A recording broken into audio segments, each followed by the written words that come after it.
Bonjour amis vidéastes, aujourd'hui nous nous retrouvons sur le sujet comment numériser une cassette vidéo 8, Hi8 ou Digital 8, suivant 3 méthodes. Donc les cassettes concernées, c'est la vidéo 8, donc voilà une cassette vidéo 8, une cassette Hi8, donc enregistrée avec une résolution un peu meilleure que celle du vidéo 8, et une cassette Digital 8. Alors celle-là c'est pas une spécifique Digital 8, mais de toute façon pour le Digital 8 il suffisait d'utiliser des cassettes Hi8. Donc vous remarquez qu'en fait elles ont toutes le même format de cassette. Donc la première méthode que nous allons voir, que j'appelle le tout en un, vous voyez qu'il faut un caméscope analogique, des câbles vidéo correspondants, le fameux convertisseur tout en un, et tout ça on peut faire une sortie donc sur une clé USB ou sur une carte micro SD. Donc là j'ai la boîte de ce matériel. Donc le matériel, le voici. Donc c'est un appareil tout en un, comme je dis, hein. Il y a à la fois un écran. Ici on va retrouver, ici on va retrouver les entrées vidéo analogique, une entrée S-Vidéo, il y a une sortie out HDMI, c'est-à-dire qu'on peut regarder aussi les vidéos qu'on prendra. Il y a aussi une possibilité de faire aussi de l'enregistrement uniquement d'audio. Donc là c'est la prise alimentation ou qui va aller vers le PC. Ici donc on retrouve le système, son reflet, avec différentes commandes qu'on va voir ensemble. Et voilà. C'est un système autonome, hein, donc il y a des haut-parleurs aussi, c'est-à-dire qu'on va pouvoir aussi visualiser les vidéos que l'on aura enregistrées. Et là sur le côté, eh bien, on retrouve les entrées pour la prise USB ou alors une prise de micro SD telle que j'ai actuellement. Pour cet appareil, nous aurons besoin donc un peu d'éléments extérieurs à l'appareil, donc une clé USB, hein, comme je disais, on va enregistrer ça directement sur la clé USB, donc on enfiche la clé USB comme ceci sur le côté, bizarrement elle se met à l'envers, c'est comme ça. Ensuite dans la boîte on va retrouver des câbles vidéo, hein, qui vont permettre de relier le caméscope et l'appareil. Un câble USB, USB-A, USB-C, ça c'est pour alimenter l'appareil, donc avec le chargeur correspondant, un câble S-Vidéo, et puis on peut aussi avoir un câble audio, juste le câble audio, et il y a même une télécommande, ça c'est plus pour le visionnage. Alors pour brancher tout ça, donc d'abord on va prendre un caméscope purement analogique. Donc ça c'est mon vieux compagnon, mon très vieux compagnon. Malheureusement il ne fonctionne plus, mais ça va me permettre de vous montrer quand même que sur ces genres de caméscope, il y avait directement des sorties audio, vidéo. Ça va un peu plus près.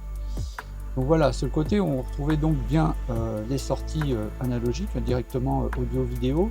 Donc la vidéo prise jaune, l'audio gauche, la prise blanche, l'audio droite, la prise rouge, et aussi comme c'est un Hi8, il y a aussi une sortie S-Vidéo. Mais si c'est un caméscope 8 mm seulement, pas Hi8, vous n'avez pas de sortie S-Vidéo. Donc comment on branche ça à l'appareil ici? Donc simplement la même chose en fait. Le rouge, audio droite, le blanc, l'audio gauche, et le jaune, la vidéo. Bien sûr, il faut aussi alimenter l'appareil avec l'alimentation donc ici. Et on va voir que l'appareil déjà s'allume tout seul. Hello. Bien sûr, il n'y a pas de signal parce que mon caméscope, comme je disais, mon vieux compagnon ne fonctionne plus, donc on va passer un caméscope plus récent, celui-ci, qui est un Digital 8, mais il permet aussi de lire les vidéos 8, les vidéos H8 et bien sûr les vidéos Digital 8. Donc, on va continuer avec ce caméscope. On continue donc avec ce caméscope. Alors lui, le branchement est un petit peu différent. On va voir ça. Donc le caméscope, hein, c'est un DCR TRV 240E, donc qui est un caméscope digital, hein, Digital 8 avec un écran. Donc je l'ai alimenté. Je vais le mettre en route donc sur VCR. Alors la sortie vidéo, lui, c'est pas des fiches RCA, c'est directement une petite fiche jack. Donc la fiche jack, alors c'est purement un câble Sony, donc il faut faire attention, hein, si vous avez un autre câble, ça peut ne pas fonctionner. Les câbles Sony sont reconnaissables parce qu'en fait ils ont des bagues jaunes. Ici, donc c'est des bagues jaunes. Donc voilà, on les met ici. Donc ça c'est la sortie audio vidéo composite. Donc pareil, on va brancher directement sur l'appareil ici. Jaune et blanc. Donc là, l'appareil a reconnu que il y a bien une clé USB hein, qui est branchée ici. Alors, par contre, la S-Vidéo, c'est pas l'entrée qu'on a besoin, donc on va chercher. Ça c'est pour le voilà CVBS en fait, CVBS, hein, c'est cette entrée là. Donc je vais mettre une cassette dans le caméscope.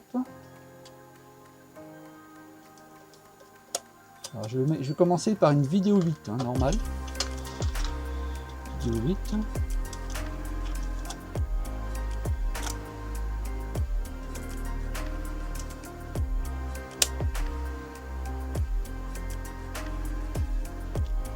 L'écran.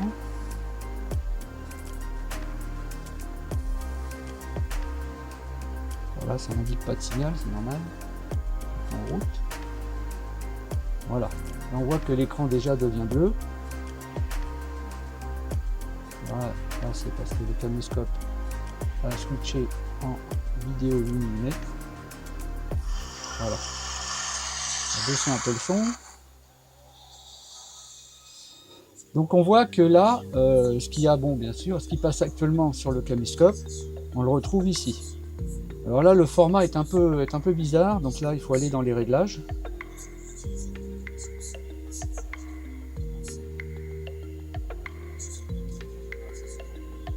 Voilà.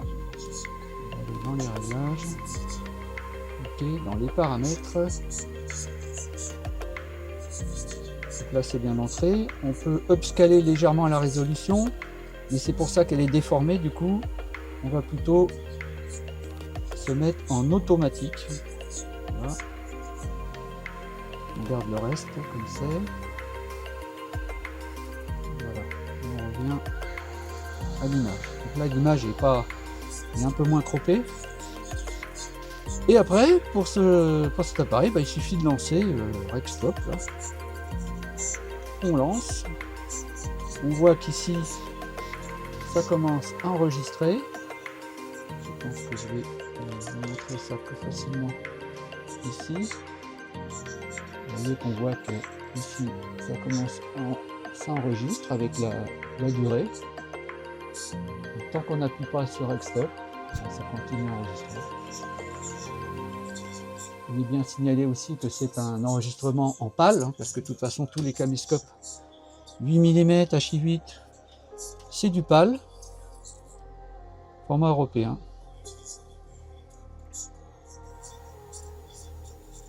Donc une fois qu'on a déterminé la séquence qu'on veut enregistrer, hein, on appuie sur Stop. Ici on voit que ça sauvegarde. Donc, je vais arrêter le caméscope. Voilà. Maintenant, si on veut visualiser la vidéo qu'on vient de faire, on va ici, on va dans vidéo, okay. Là on voit qu'il y en a une qui a été enregistrée, alors automatiquement ça met la date, ainsi de suite, ça met tout un tas d'informations, et si on veut la visualiser, ok, et vous voyez maintenant, elle est enregistrée. Donc là, on peut visualiser directement sur cet appareil. On peut aussi le brancher avec une prise HDMI sur un téléviseur. Et là, ce qu'on va faire, c'est voir directement sur la clé USB. Là, j'arrête. Voilà. Ici. Et on va voir ça sur l'ordinateur. J'ai enlevé la clé USB de l'appareil. Je vais la mettre sur mon PC. Donc moi, j'ai un concentrateur ici, un hub. Donc je vais mettre la clé dans le hub. Et voilà, elle est reconnue. Alors, vidéo. Je vais passer sur l'écran. Et voilà la vidéo qui a été enregistrée.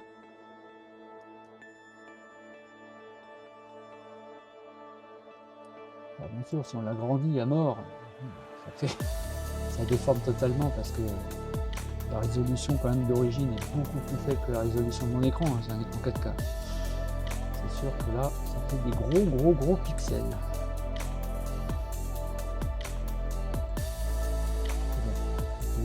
Un léger zoom, par exemple en 200%, déjà ça permet de voir un peu mieux. On voit quand même que la qualité est quand même assez bonne. Pour une vidéo 8. Maintenant, nous allons passer à une vidéo H8. Donc toujours le caméscope, la cassette dans le caméscope.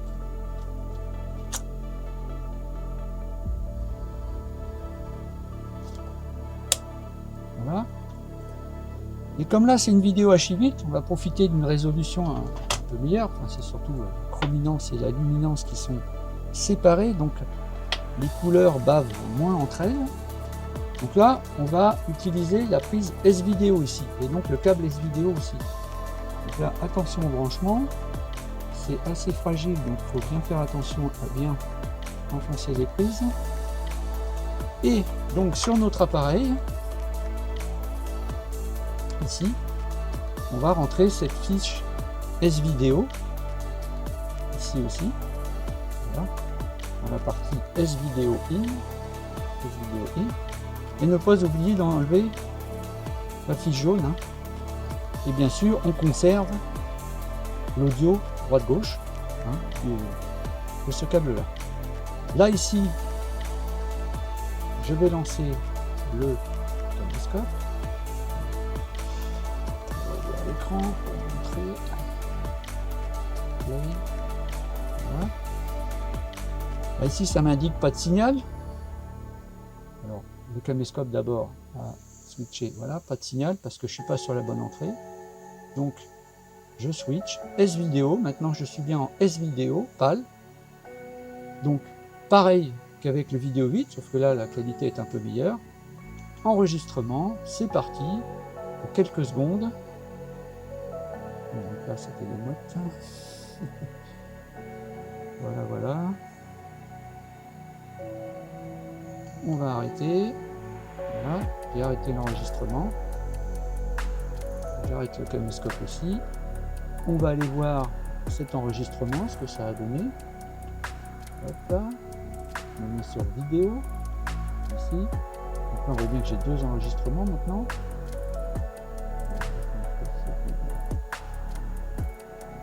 Voilà, on va faire celui-là. Ok. Et voilà. Et voilà, on voit bien que ça a bien enregistré, aucun problème. C'est très net. On va maintenant pouvoir enlever la clé USB et puis, comme tout à l'heure, on va pouvoir aller visualiser la vidéo directement. Vidéo.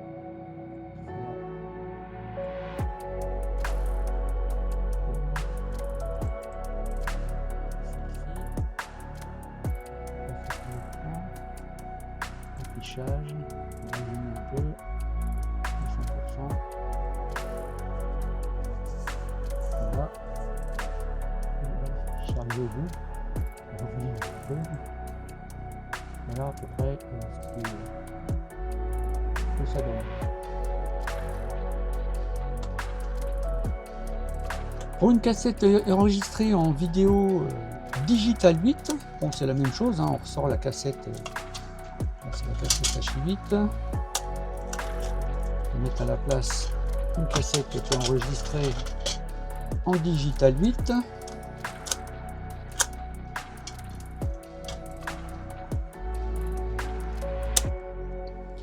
Mais pour l'utilisation de cet appareil, dans cette configuration-là, c'est exactement pareil que ce qu'on a vu avant avec la vidéo H8.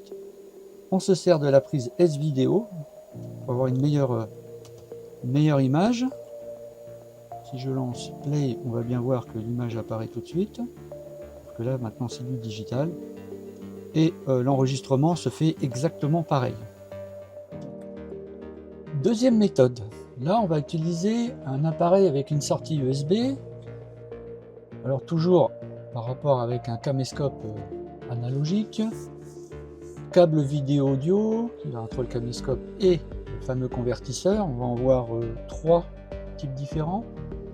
Et bien sûr, là, par contre, il faut un PC, alors soit un PC de bureau ou un PC portable, un laptop, et des logiciels. Donc là, je vous montrerai sur Pinnacle Studio et puis sur Elgato Vidéo Capture. Donc voici les appareils qui permettent de capturer la vidéo analogique. Donc le plus connu peut-être, alors il y en a qui appellent ça un EasyCap, un truc comme ça. Bon, on trouve un peu tout et n'importe quoi sur ce format-là, hein, dans n'importe quelle marque. Hein. Des marques très basiques. C'est des appareils vraiment pas chers. Malheureusement, on en a juste pour son argent, parce que franchement, je considère que c'est vraiment pas bon du tout. Surtout que les logiciels qu'ils fournissent avec sont vraiment beaucoup trop simples, et puis la conversion, moi je pense que la sortie est vraiment pas bonne. Donc je vais pas m'attarder sur ce genre de système. Bon, vous pouvez l'utiliser, hein. Mais franchement, si vous voulez une vidéo de qualité, évitez un peu ce genre d'appareil. Le deuxième, le plus connu aussi, c'est Vidéo Capture de chez Elgato. Donc Elgato, c'est quand même une marque très connue, surtout pour tous ceux qui font des vidéos pour YouTube ou des streams, surtout des streams. Et mais Elgato fait aussi donc un système de capture, hein. Donc pareil, multiples entrées, le système et la prise USB qui vient se brancher soit sur un PC, soit sur un laptop. C'est fourni avec aussi des câbles, hein, des câbles qui permettent de faire les entrées vidéo analogiques. Il y a même une prise Péritel, hein, qui permet aussi, dans ma précédente vidéo par exemple, pour les vidéos VHS, bon, brancher ça directement sur un magnétoscope. Donc il y a ces systèmes là, et il y a aussi Dazzle. Alors Dazzle, en fait, c'est à peu près le même système que Elgato, hein. Il y a toujours les mêmes entrées, toujours pareil, la sortie USB vers le PC ou le laptop. L'avantage, c'est qu'il est fourni aussi avec un logiciel qui est quand même très performant, puisqu'on va pouvoir faire aussi du titrage, tout ça, donc on va voir ça en détail. Donc là, on va regarder avec Vidéo Capture Elgato. Elgato, donc le caméscope, toujours pareil, hein, donc là j'ai mis une cassette dedans, le caméscope avec, donc chez Sony, une prise spéciale pour les sorties audio, vidéo, composite, mais comme le système Elgato permet aussi d'utiliser une prise S-Vidéo, eh bien on va pas se priver, parce que c'est quand même bien meilleur au niveau couleur, contraste, et ainsi de suite, puisque les couleurs ne bavent pas l'une sur l'autre. Donc faire bien attention, pareil, bien brancher la prise dans le caméscope, et après on fait les différents branchements. Donc la prise S-Vidéo et les câbles audio. Voilà. Celui-là. Comme on utilise la prise S-Vidéo, on ne va pas utiliser la prise vidéo composite. Alors, si vous n'avez pas de sortie S-Vidéo sur votre caméscope, hein, bien sûr, utiliser la prise composite à la place. Pour utiliser vidéo capture d'Elgato, j'ai branché toutes les prises qui vont de mon caméscope à Elgato, la vidéo capture, et la prise USB, je la branche sur mon PC. Alors mon PC est sous mon bureau, mais j'ai un hub ici, donc je vais le brancher ici, et je vais lancer Elgato. Voilà, Elgato vidéo capture. Donc, quand vous achetez ce boîtier vidéo capture de Elgato, il n'y a pas de logiciel qui est fourni dans la boîte, hein. Il faut aller le chercher sur le site de Elgato, mais en fait c'est très simple, hein. Et vous n'avez plus qu'à l'ouvrir. Voici comment se présente. Je ne peux pas la relire, c'est vrai qu'Elgato, c'est un peu spécial. Alors, vous pouvez donner un nom à votre film. Test. On peut définir une durée. On va faire continuer. Donc pour l'instant, aucun signal. Ça me demande si je suis branché en câble S-Vidéo ou en vidéo composite. Donc là, dans mon cas, comme j'ai branché la S-Vidéo, puisque mon caméscope le permet, je vais gérer S-Vidéo. Ça va me demander aussi 4 tiers ou 16 neuvièmes. Alors pour tester, on va lancer la vidéo sur le caméscope. Voilà, elle apparaît. Donc là, j'ai 4 tiers ou 16 neuvièmes. Alors, pour le coup, c'est une vidéo qui est en 16 neuvièmes, donc je vais rester là-dessus. Continuer. Là, on voit bien le son. Alors là, un petit souci dans la prise. Ça vient sûrement de mon enregistrement, je pense. Bien. Alors, continuer. Et là, en fait, il n'y a plus qu'à lancer. Alors, on peut faire des petits réglages quand même dans ce logiciel, hein, puisque en fait, on va dans Préférences. On peut aller dans Vidéo, par exemple, augmenter plus ou moins la luminosité, hein, de la vidéo. Là, on voit que on peut jouer, hein, vraiment sur la luminosité. On peut jouer aussi sur le contraste. Hein. La 0, la saturation. Pardon, viens par là, toi. Plus ou moins, ça c'est pour un peu plus les couleurs, si on veut. Et la teinte. Plus vert, plus rouge, comme on veut. Sinon, revenir par défaut tout à 0. L'audio, c'est pareil, on peut augmenter le gain ou pas. Donc voilà. Ici, ça nous permet aussi de définir où est-ce qu'on veut enregistrer le film. Alors, haute résolution PC, je vous conseille aussi de cocher conserver le format source. Et rechercher, bon, ça c'est une mise à jour, ça c'est pour le logiciel. Ok. Une fois qu'on a fait tout ça, qu'on est à peu près correct, on fait stop, on revient au début de sa cassette. Voilà. Là où on veut commencer à enregistrer, je vais revenir pratiquement au début. Bon, admettons. Et puis là, lancer. Et là, on voit qu'il y a un compteur qui commence. Donc là, par exemple, je suis à durée de 5 secondes, 7 secondes, ainsi de suite.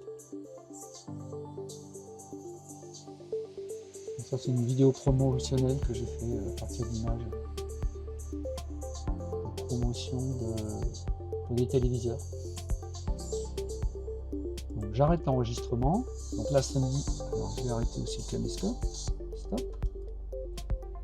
Donc là, c'est mon enregistrement et on peut faire des petites coupures. Hein, si par exemple l'enregistrement ne nous convient pas, le point d'arrêt de l'enregistrement, par exemple, on va le faire arrêter ici et puis le faire débuter un peu plus loin à partir de cette image. Par exemple, on veut garder que cette portion-là. On fait continuer.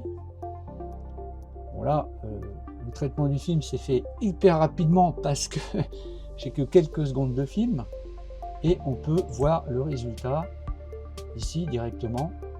Donc, résultat qui est quand même assez propre. En ce qui concerne la vidéo, Elgato quand même fait des choses quand même assez propres. Mais on peut faire des petites améliorations hein, sur ce logiciel. Je ferai une vidéo spéciale là-dessus. Il y a quelques réglages qu'on peut faire supplémentaires pour encore améliorer ce que permet ce vidéo capture de chez Elgato. Alors après, une cassette 8 mm, une cassette i8 ou une cassette digital vide dans votre caméscope, ou suivant le caméscope que vous avez, tout le principe d'utilisation de cet appareil se fait exactement pareil.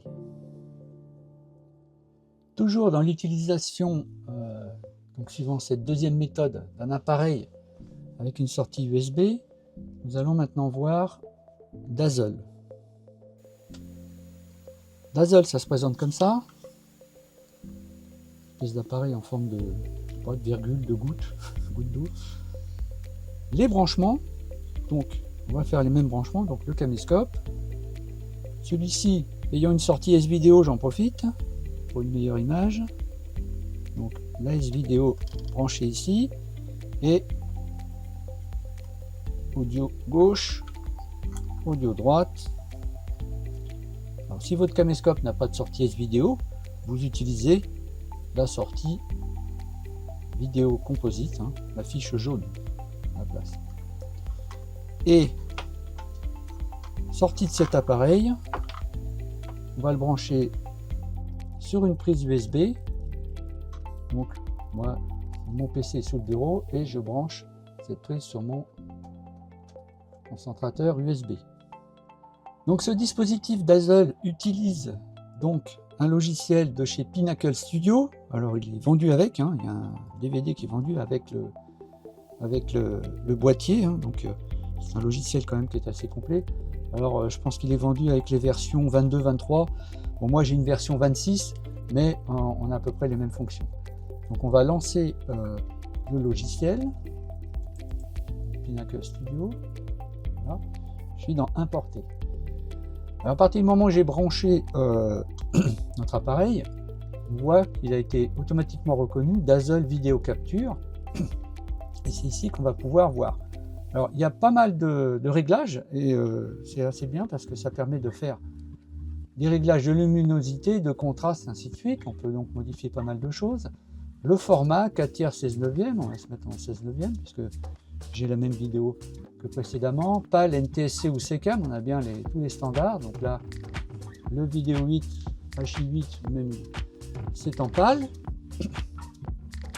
Le réglage, moi je conseille de prendre le réglage DV parce que c'est quand même celui qui est le meilleur. On détermine où est-ce qu'on va enregistrer le fichier final. Et là maintenant on peut lancer la vidéo sur le caméscope. Donc, je fais play.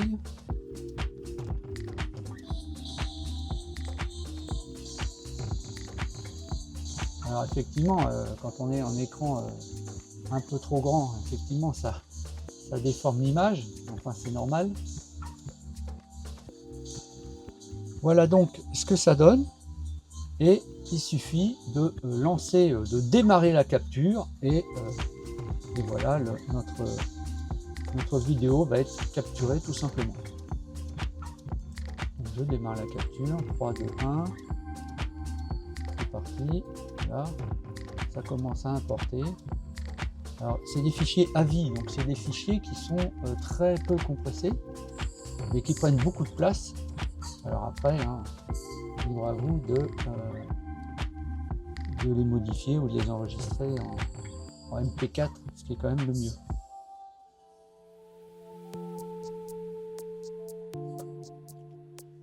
Le fichier, comme je disais, a été généré en .avi. Il est sur le disque dur et voilà donc le résultat de ce qu'on vient d'enregistrer par ce système Dazzle couplé au logiciel Pinnacle Studio. Donc pareil avec ce système, que ce soit des vidéos 8, H8, vous pouvez faire exactement suivant le même processus. La troisième méthode. Voilà la troisième méthode. Il faut absolument avoir un caméscope digital pour pouvoir lire les cassettes i8, vidéo 8 et même digital 8, parce que là nous allons employer en fait ce qu'on appelle une sortie Firewire, ou autrement appelée IEE 1394, ou E-Link, ça dépend des marques. Et là, on va sortir directement en numérique. Alors quand je dis sortie numérique, on va voir que on n'utilise pas le câble S-Vidéo, on n'utilise pas la sortie vidéo, on va utiliser cette sortie-là, DV, in-out. Ça permet aussi de faire des copies, par exemple, si vous voulez, un caméscope, un magnétoscope. Donc c'est cette sortie-là qu'on va utiliser. Donc là, il faut un câble spécial. Hein. C'est un câble Firewire dans lequel on va venir donc mettre ce câble-là. Et de l'autre côté, il y a en fait deux possibilités. La première possibilité, c'est que vous avez par exemple un PC de bureau, comme c'est mon cas, et il suffit d'acheter une carte comme celle-ci. C'est pas bien cher, hein, là je suis sur Amazon, une carte PC Express IEEE 1394, hein, ils appellent ça comme ça, ou Firewire, qui va permettre justement de réceptionner directement en fait des signaux numériques. Ça permet aussi de commander à distance directement le caméscope. Il n'y a pas besoin de faire appuyer sur les touches de play ou quoi que ce soit. C'est très facile à installer, hein, Windows 10, Windows 11, vous installez la carte, elle est reconnue automatiquement, rien de plus à installer. Après bien sûr, il faudra un logiciel pour utiliser ça. Donc ça, c'est la première solution.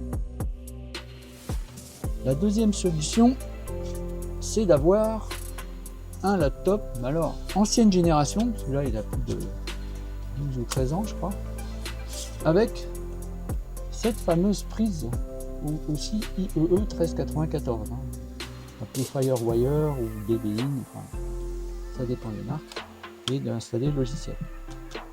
Sur tous les laptops récents, hein, il n'y a pas du tout, il n'y a plus cette prise n'existe plus. Donc c'est pour ça qu'il faut garder précieusement ce genre de laptop. Donc moi j'ai réussi à le trouver sur eBay, pas très cher.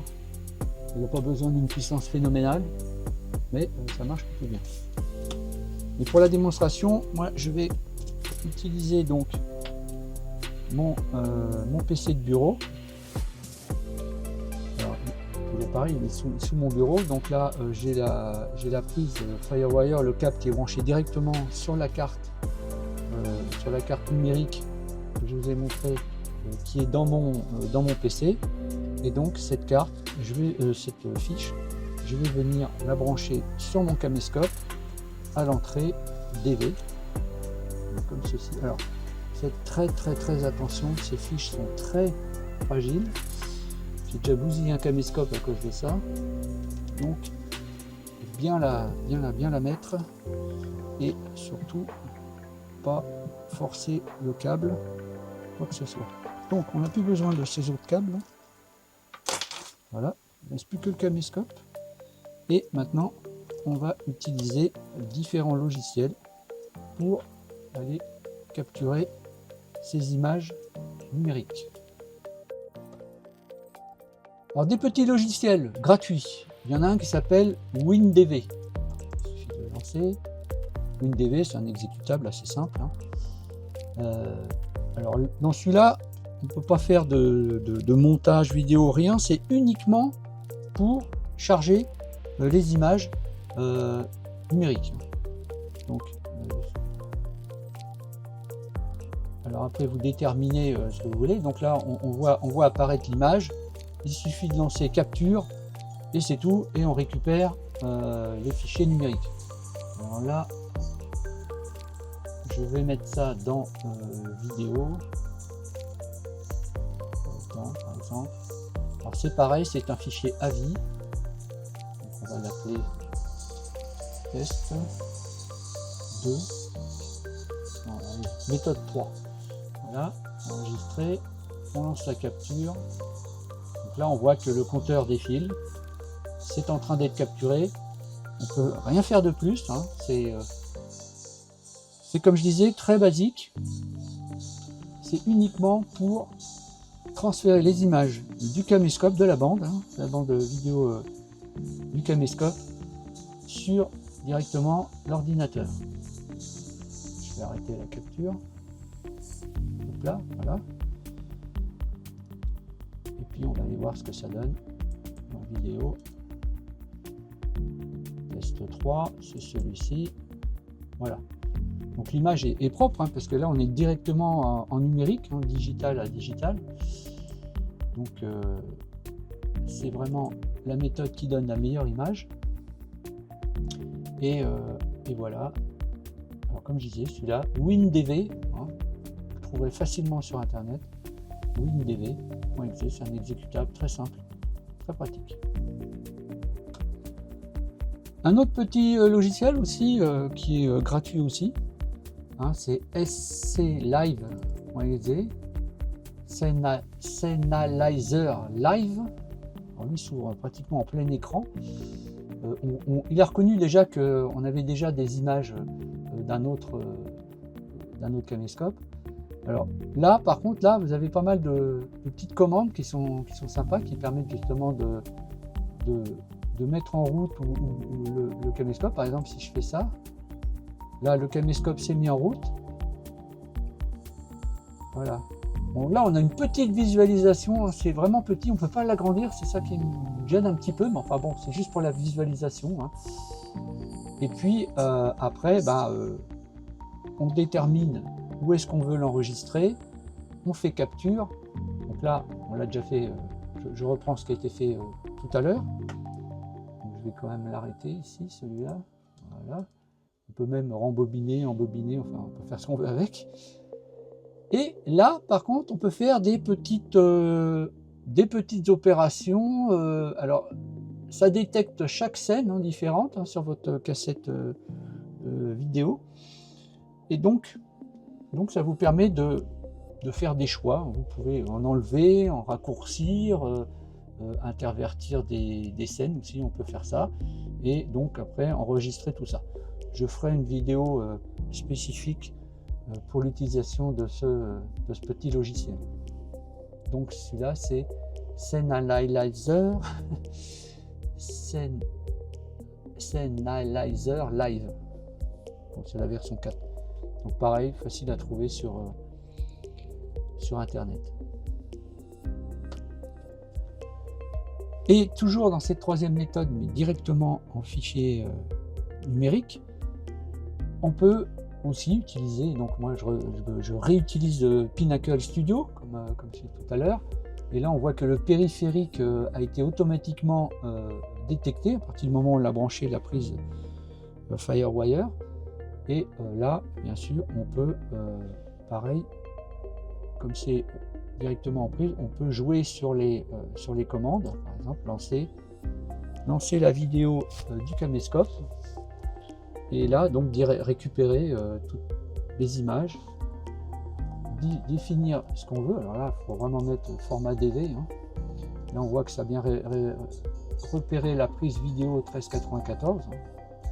Le format DV, vous déterminez où est-ce que vous voulez enregistrer le fichier et lancer la capture. Et là, l'image est DV. Alors, il ne faut pas trop s'inquiéter de la qualité qu'on voit ici au moment de l'enregistrement, parce qu'elle est quand même... bon,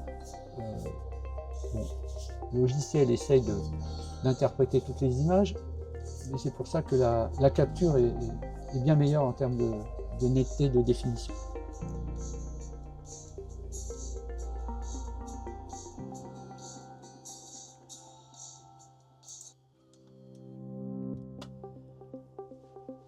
En conclusion, pour numériser des cassettes, donc vidéo 8, HI8 ou digital 8, sur une clé USB, sur un fichier, sur un PC, nous avons vu donc 3 méthodes.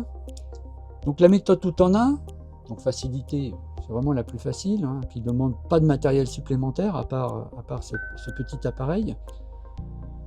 La qualité, bon, c'est pas ce qu'il y a de meilleur, hein, mais bon, c'est vraiment très pratique. On est vraiment sur un appareil autonome. La deuxième méthode qui permet de passer par des boîtiers qui transforment les signaux directement sur une prise USB, une fiche USB, mais pour laquelle il faut un PC, que ce soit un PC de bureau ou un PC portable. La facilité est un peu moins facile que le tout en un, la qualité est quand même meilleure, et donc là il faut le boîtier, le PC et le logiciel correspondant. Et la troisième méthode, qui lui est purement numérique, donc un caméscope digital 8. La facilité, là il faut une carte, il faut une prise Firewire, mais par contre c'est ce qui donne la meilleure qualité quand même. Il n'y a pas photo. Surtout si votre caméscope, comme celui que j'ai montré, j'ai utilisé, permet aussi de lire des formats, de tous les formats en fait, le vidéo 8, le i8 et bien sûr le digital 8. Cette méthode là, la dernière est quand même meilleure parce que le caméscope de lui-même fait la transformation en fait de la vidéo 8 et H8 directement en numérique digital 8. Voilà. Donc choisissez la méthode qui correspond le mieux à votre niveau et à votre matériel. Et bien sûr, l'essentiel, c'est que vos souvenirs soient préservés maintenant qu'ils seront en fichier numérique.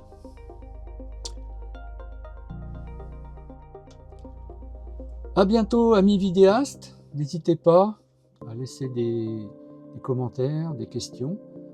Je vous répondrai le plus vite possible. Et à bientôt pour une prochaine vidéo. Au revoir.